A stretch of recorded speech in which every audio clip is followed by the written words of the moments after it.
Quel meilleur tracé que celui d'Adélaïde pour clôturer les saisons les plus folles?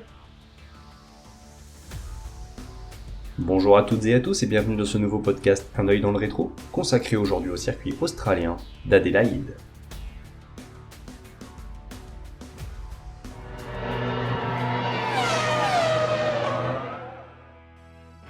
Traversant la cité d'Adélaïde et une partie du Rimmel Park, ce circuit en ville n'est pas un enchaînement de virages à angle droit ponctué de longues lignes droites. Deux épingles, des chicanes, des courbes, le tracé australien a tout pour plaire au plus grand nombre, et ce fut le cas. Couru 11 fois, l'épreuve d'Adélaïde aura vu triompher 8 pilotes différents lors de courses palpitantes et incertaines.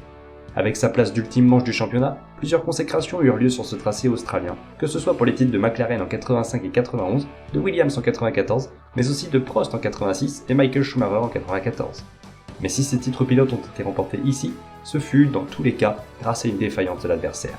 En 1986, la lutte pour la couronne se joue à 3. Si les Williams de Mansell et Piquet font office de favoris, le champion français et sa McLaren restent de bons outsiders. En course, les voitures bleues, blanches et jaunes font le pari de ne pas changer de pneumatique durant l'épreuve, mais à moins de 20 tours du drapeau à damier, un pneu arrière explose sur la monoplace de Keke Rosberg. Les choses se précipitent et les ingénieurs de Frank Williams ordonnent un arrêt sur le champ sous peine de subir la même punition. Hélas, le temps était compté. À la boucle suivante, l'avarie toucha Mansell qui rattrapa magistralement sa monture, laissant échapper un titre qui lui était promis. Pour éviter une nouvelle sanction, Williams rappelle Piquet, condamnant à jamais les chances du Brésilien. Malgré une consommation très limite, Prost s'imposa et décrocha la timbale. Plus tard, Mansell reconnaîtra que s'il avait bien accidenté sa voiture, la course aurait probablement été neutralisée au drapeau rouge, lui offrant ainsi une couronne donnée.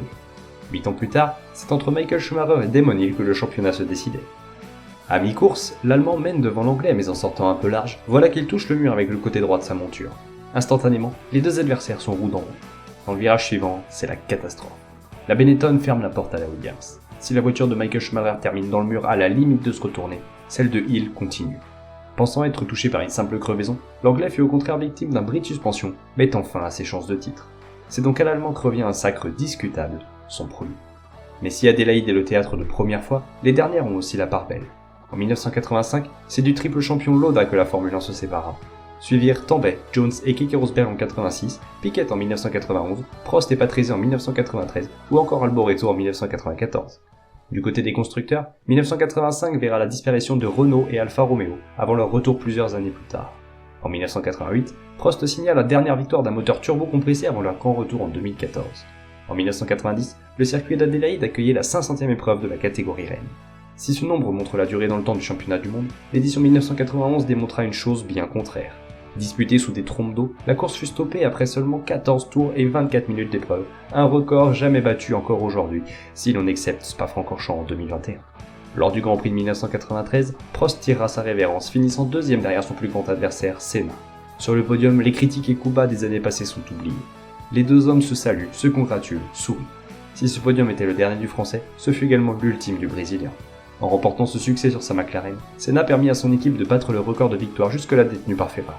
L'année suivante, c'est au tour du champion 1992 Mansell de remporter sa dernière victoire au terme d'une saison tragique.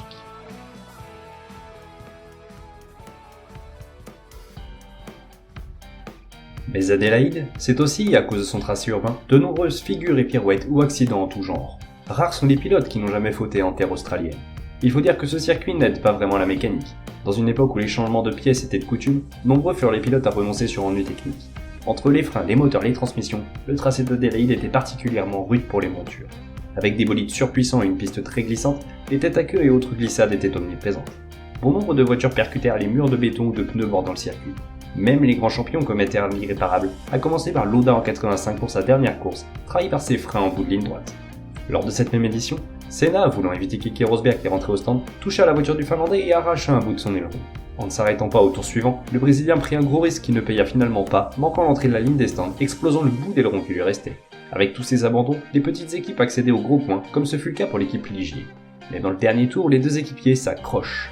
Si Laffite parvient à terminer sans trop de dommages, son équipier Streif termine sur 3 roues mais en 3ème place. En 1987, Prost termina l'aventure Tag Porsche par une explosion de freins. Des freins que Senna refroidissait avec des écopes plus grandes que la normale, lui valant une disqualification difficile à avaler pour sa dernière avec Lotus. Si Mansell, blessé à Suzuka, n'était pas de la partie, c'est Berger qui s'imposa, luttant contre une grosse grippe qui ne l'empêcha pas de dominer l'épreuve. En 1988, c'est encore un Berger dominateur qui s'installa en tête, ce qui ne fut pas de l'avis d'Arnoux qui ferma la porte à l'Autrichien, provoquant l'accrochage et l'abandon des deux voitures. L'année suivante, la pluie n'épargna pas les champions. Si Prost décide de s'arrêter dès le premier tour, jugeant les conditions trop dantesques, Senna et tous les autres repartent à la charge après le second départ. Manque de peau pour le Brésilien qui s'encastra dans la monoplace de Brundle. Quelques tours plus tard, c'est Piquet qui commet la même erreur. Peu à peu, le peloton diminue jusqu'à finir à 8 voitures. En 1990, c'est de nouveau Senna qui fut victime de sa mécanique, sa boîte de vitesse l'envoyant tout droit dans le décor. L'année 1991 fut marquée par la désormais deuxième plus courte course de l'histoire, mais aussi vers le nombre grandissant d'accidents, inimaginables en seulement 14 boucles. Touché lors de son crash avant l'interruption de course, Mansell ne pourra accéder au podium. Un an plus tard, toujours Senna. Cette fois, c'est la course du champion en titre qui l'anéantit, percutant l'anglais par l'arrière. En 1994, avant de s'accrocher avec son rival en course, Michael Schumacher eut déjà l'opportunité de goûter au mur australien lors d'une séance d'essai, pulvérisant le côté gauche de sa Benetton. Pour sa dernière année au calendrier, le Grand Prix d'Adélaïde aurait pu tourner au drame. Lors de la séance de qualification du vendredi, Häkkinen fut victime d'une crevaison qui l'envoya tout droit dans la barrière de pneus. Le choc est violent et le Finlandais est tout proche de la mort. Ce n'est qu'après l'intervention des médecins et de son extraction, visage en sang, que les premières nouvelles rassurantes arrivent. Le dimanche, une scène peu habituelle perturba la course. Coulthard, alors solide leader, décide de rentrer au stand. Mais lors de son arrivée, l'Écossais bloque ses roues et percute le mur des stands. C'est donc son équipier Hill qui s'impose avec pas moins de 2 tours d'avance sur Panis, étonnant second.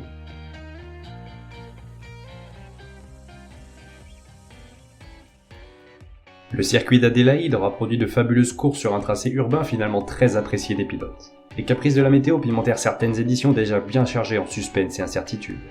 Après la dernière course de 1995, la Formule 1 quitta Adélaïde pour retrouver la ville de Melbourne, manche d'ouverture de la saison 96.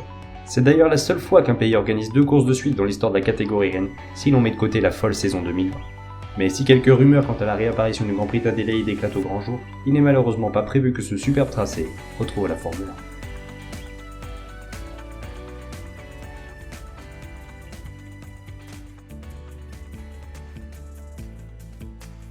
Si le circuit d'Adélaïde devait se résumer en quelques chiffres, nous pourrions dire qu'il a été présent au calendrier de la Formule 1 de 1985 à 1995. Les pilotes parcouraient 81 tours de cette piste longue de 3,780 km, dont le meilleur tour en qualification a été établi en 1993 par Ayrton Senna en 1 minute 13 secondes et 371 millièmes, alors que c'est Damon Hill en 1993 qui a décroché le meilleur tour en course en 1 minute 15 secondes et 381 millièmes.